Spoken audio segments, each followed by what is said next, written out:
தெய்வம் நீ என்று உணர் யூடியூப் சேனல் உங்களை அன்புடன் வரவேற்கிறது.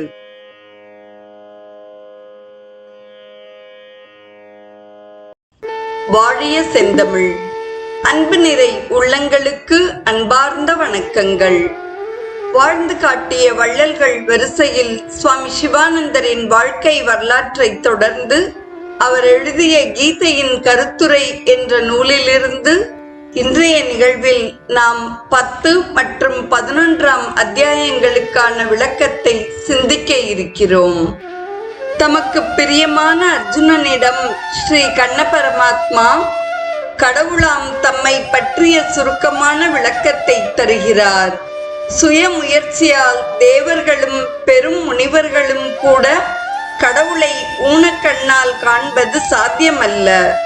அவர்கள் எல்லைக்கு உட்பட்டவர்கள், கடவுளோ எல்லையற்றவர்.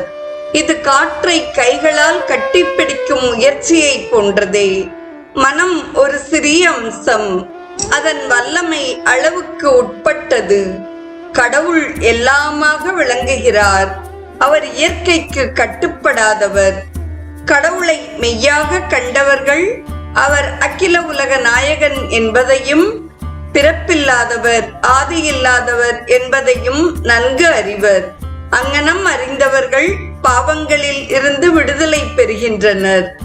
அத்தகையவர்கள் பாவத்தை செய்ய மாட்டார்கள். ஏன் தெரியுமா? கடவுள் தன்னுடைய சொந்த ஆத்மாவாகவே விளங்குகிறார் என்பதை அவர்கள் அறிவர். தாங்களே கடவுள் என்று பாசாங்கு செய்வது அர்த்தமற்றது. நான் கடவுள் என கூறுவது எளிது. ஆனால் உங்களது அன்றாட வாழ்க்கையில் கடவுள் தன்மையை வெளிப்படுத்துவது கடினம்.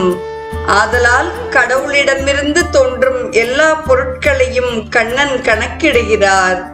உயரிய புத்தி, உண்மை, ஞானம், நேரிய சிந்தனை, மன்னிக்கும் பண்பு, உண்மை உள்ளம், புலனடக்கம், மன அடக்கம், அகிம்சை, திருப்தி, துறவு, தானம், இன்பம், துன்பம், வளர்ச்சி, அழிவு, பயம், தைரியம், புகழ்ச்சி, இகழ்ச்சி இவையெல்லாம் கடவுளின் வெகுமதிகளே. உண்மையில் இங்குள்ள அனைத்தும் சிருஷ்டிகர்த்தா கடவுளுடையதே. இந்த உண்மையை உணர்ந்தால் உங்களிடம் உயரிய தெய்வ பக்தி தோன்றும். அப்பொழுதுதான் கடவுளை உண்மை பக்தியுடன் வழிபட முடியும். அப்பொழுதுதான் அவரை பற்றி பேசிக் கொண்டிருப்பதில் உவகை ஏற்பட முடியும். ஆனால் இதுவே லட்சியமல்ல. கடவுளின் அருளை பெறுவதற்கான பாதையே இது. இங்ஙனம் நீங்கள் கடவுளையே இடைவிடாது நினைத்து நின்றால் உள்ளிருந்தே அவர் உங்களது அறிவை விளக்கமுறச் செய்வார். அவ்வமயம் அற்புதமான வழியில் நீங்கள் அவரை கண்டுகளிப்பீர்கள். கடவுளின் தெய்வீக நிலையை செவ்வனே அறிந்து கொள்வதன் பெருமையை தெரிந்த பின் கடவுளின் பல்வேறு வெளிப்படுகையின் விரிவான அட்டவணையை வேண்டுகிறான் அர்ஜுனன். அன்புடன் அதை தெரிவிக்கிறார் கண்ண பரமாத்மா. எல்லாவற்றிலும் உள்ள சிறப்பே கடவுள். அவரே எல்லாவற்றிலும் உறையும் ஆத்மா. ஏமாற்றுகிறவனிடம் நிலவும் ஏற்படும் தன்மையும் தான் என்று முடிவில் தெரிவிக்கிறார். விஷமத்தனமும் கடவுளே. இதையெல்லாம் எதற்கு தெரிவித்தார்? இங்கு கடவுளை தவிர வேறு எதுவும் கிடையாது என்பதை தெளிவுபடுத்தவே. யாரையும் எதையும் வெறுத்து ஒதுக்குவது முறையற்றது என்பதை உங்களிடம் தெரிவிப்பதற்காகவே தான். புள்ளிகளை எல்லோரும் தொட்டு காண்பிக்க முடியும். ஆனால் பிரேயஸ் முறையை தெரிந்தவர்களால் தான் அதன் பொருளை அறிய முடியும். இதேபோல் எல்லோருக்கும் பொதுவாக கடவுள் விளங்குகிறார் என்றாலும் இதய தூய்மை உடையவர்களால் தான் அவரை உண்மையில் அறிய முடியும். கடவுளின் பெருமையை முனிவர்களும் மகாத்மாக்களும் ஏன் வர்ணிக்கின்றனர்? நேருக்கு நேராக அவரை காணும் நல் உணர்ச்சியை பெறவே. இதுவே அர்ஜுனனிடம் தோன்றியது. கண்ணன் கடவுளை பற்றி வர்ணிப்பதை அவன் கேட்டான். ஆதலால் திவ்ய தோற்றத்தை காண்பித்து கண்ணனிடம் அர்ஜுனன் வேண்டுகிறான். கடவுளின் தெய்வீக தன்மையை தெரிந்து கொள்வது மட்டும் போதாது. புத்தகங்களில் இருந்து கடவுளை பற்றி கற்பது மட்டும் போதாது. அவரை நேரில் காண வேண்டும். இதுவே ஆத்மானுபூதி. சர்வ வியாபியான தெய்வீகத்தை உங்களது அகக்கண்ணால் நீங்கள் கண்டு உணர வேண்டும். ஆச்சரியகரமான உண்மையை கண்ணன் வெளிப்படுத்துகிறார். உனது ஊனக்கண்களால் நீ என்னை காண முடியாது. என்னை காணக்கூடிய ஞான கண்ணை நான் உனக்கு தருகிறேன் என்று அவர் கூறுகிறார். அன்புமிகும் சகோதரர்களே, தூல கண் பார்வையை இழத்தலால் நஷ்டமேதும் கிடையாது. அகக்கண்ணால் கடவுளை காண முயலுங்கள்.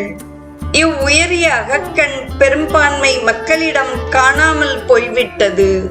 மற்றவர்களை விட எளிதில் நீங்கள் உங்களது அகக்கண் திறக்க வழிகோல முடியும். தூல பார்வை மக்களின் மனதை இங்கும் அங்கும் அலையச் செய்கிறது. அர்ஜுனன் எதை பார்த்தான்? கடவுளின் விராட் ஸ்வரூபத்தை பார்த்தான். இந்த வர்ணனை மிகவும் ஆர்வமூட்டுவதாக இருக்கிறது. இது தியானத்தில் உங்களுக்கு உதவி செய்யும். அர்ஜுனன் கண்டான், தேவாதி தேவனை கண்டான். பல்லாயிரக்கணக்கான வாய்கள் கண்களுடன் அற்புத தெய்வீக ஆபரணங்களால் அலங்கரிக்கப்பட்டவராய், தெய்வீக ஆயுதங்கள் பலவற்றை தாங்கி, தெய்வீக மலர் மாலைகள் பல அணிந்து, தெய்வீக உடைகளை உடுத்தவராய் பரமன் நிற்பதைக் கண்டான். காட்சி அதி அற்புதமாக இருந்தது. அந்த தெய்வீக தோற்றத்திற்கு முடிவே இல்லை. இவ்வண்டத்தையே கொண்டு நின்றது. அவ்வளவிடற்கரிய பெரும் தோற்றம் அதையும் தாண்டி அப்பாலும் பறந்து நின்றது. இவ்வரிய தோற்றத்தை கண்ட அர்ஜுனன் பயத்தினால் நடுக்கம் கொண்ட நிலையில் உயரிய பிரார்த்தனையில் ஈடுபடுகிறான். கடவுள் அவனுக்கு உயரிய உண்மையை போதிக்கிறார். கடவுள் காலம் காலமாக இங்கே தோன்றுகிறார். காலம் எல்லாவற்றையும் அழிக்கிறது. குறித்த காலத்தில் மக்கள் மரணம் அடைகின்றனர். குறித்த காலத்தில் எல்லாம் அழிக்கப்படுகின்றன. அதேபோல் எல்லாம் மறைக்கப்படுகின்றன. படைக்கப்பட்டவை அனைத்தும் காலத்தின் திறந்த வாயை நோக்கி அதனால் விழுங்கப்படுவதற்காக விரைந்து முன்னேறி செல்கின்றன. காலமே எல்லாவற்றையும் செய்கிறது. நாம் அனைவரும் காலத்தின் கையில் உள்ள கருவிகள். இதை உணருங்கள். எப்பொழுதும் இதையே நினையுங்கள். இந்த நிமித்த பாவத்தை வளருங்கள். காலத்தின் மூலமாக கடவுள் எல்லாவற்றையும் செய்கிறார். இந்த உண்மையை உணர்ந்து கடமையை செய்யுங்கள். காலத்தை கடந்து நீங்கள் காலத்துடன் ஒன்றாகி விடுவீர்கள். இங்கனம் கடவுளை அடைவதற்கு உரிய யோகியதா அம்சங்களில் சிறந்தது எது? மறைநூல்களை கற்பதும், பெரும் தவம் இயற்றுவதும், தானம் தர்மம் செய்வதும், வெறும் சமயச் சடங்குகளில் ஈடுபடுவதும் பயனற்றவை. கடவுளிடம் உள்ள பக்தியே அவரை அடைவதற்குரிய ராஜபாதை. சாந்தி, சமாதானம், மன அமைதிக்கானதோர் அகில உலக வேத நூல்தான் கீதை. அது அர்ஜுனனுக்கு மட்டும் கூறப்பட்டதல்ல, மக்கள் சமுதாயத்திற்கே விடுக்கப்பட்ட செய்தி கீதையாகும்.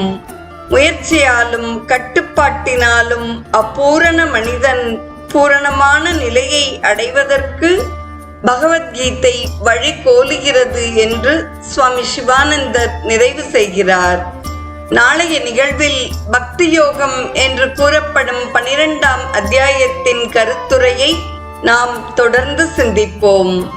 இன்றைய நிகழ்வை கேட்டு பயனடைந்த அத்துணை நல்ல உள்ளங்களுக்கும் நெஞ்சார்ந்த நன்றி.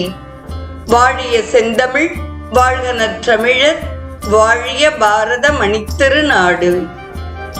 தெய்வம் நீ என்று உணர் யூடியூப் சேனலை கேட்டு மகிழ்ந்த நீங்கள் உங்கள் நட்பு வட்டத்திற்கும் பகிர்ந்து தொடர்ந்து உங்களது நல்ல ஆதரவினை சப்ஸ்கிரைப் செய்து வழங்குமாறு அன்புடன் வேண்டுவது உங்கள் அன்பின் விசாலம்.